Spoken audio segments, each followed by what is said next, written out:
Hello, today we're going to talk about staying in compliance with the ATF with your magazine for storage of 1.3G fireworks, or as older way goes, Class B fireworks. First thing we're going to mention is that around your magazine you need to keep 25 feet all the way around it clear of any flammable debris. So like all these leaves that we've raked back, those are not acceptable, as those are a burn hazard. We step over here, you see how we got some small growth going on from a tree that blew down over the summertime, and we had to cut up.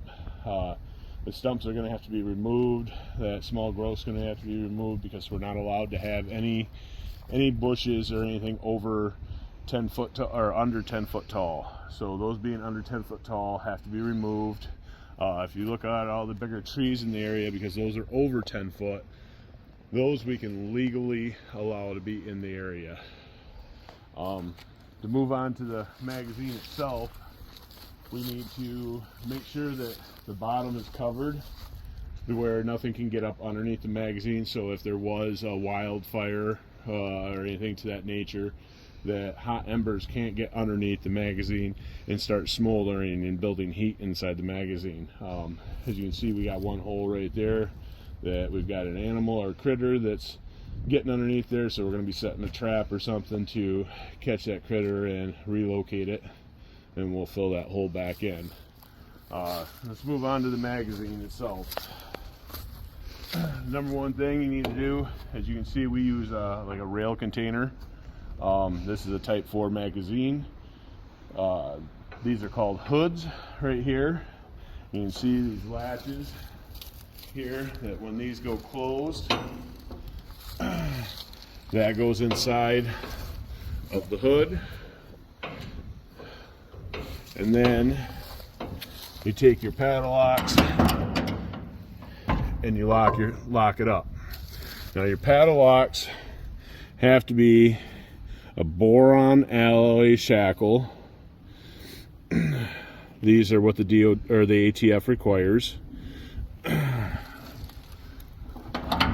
have to be a 3/8 diameter or bigger. Now inside the magazine itself, as you can see, we've got spray paint all over, and you're probably wondering what the heck we're doing here. So this blue paint that originally comes on the inside of your magazine or your container is an epoxy based paint. To comply with the ATF, you have to have an epoxy based paint covering the inside of your magazine, and that is because the epoxy based paint is spark resistant. It won't allow for any sparking to happen inside the magazine.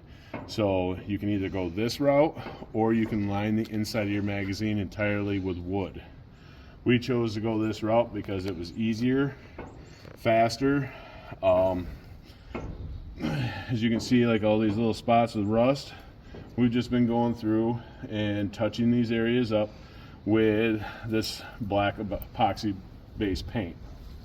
Some other things that we need to do is, in the floor you'll have screws. As you can see, for instance, like right here, these screws are rusting right now on me, but they have to be covered with an epoxy base, so then that way if something gets slid over it, some product or something, that product will not be sparked off from one of these screws. So we're just going through, and as you can see over here, we're just putting a coat of paint over all of them. We're going to go through and put a second coat of paint over all of them. And then through the inside, where we got any surface rust, we just hit it with some spray paint. You can pick up this paint I've picked it up for 16 bucks, but I imagine it probably be picked up a little bit cheaper some other places. It's about everything that we need to cover to make sure you stay in compliance with the ATF. So hopefully everything goes well for you guys. Thank you. Have a good day. Disclaimer: we want to remind you to always refer back to your ATF, Federal Explosives Law and Regulations booklet, also known as the Orange Book. At the end of the day, it is solely your responsibility to make sure that you're in compliance.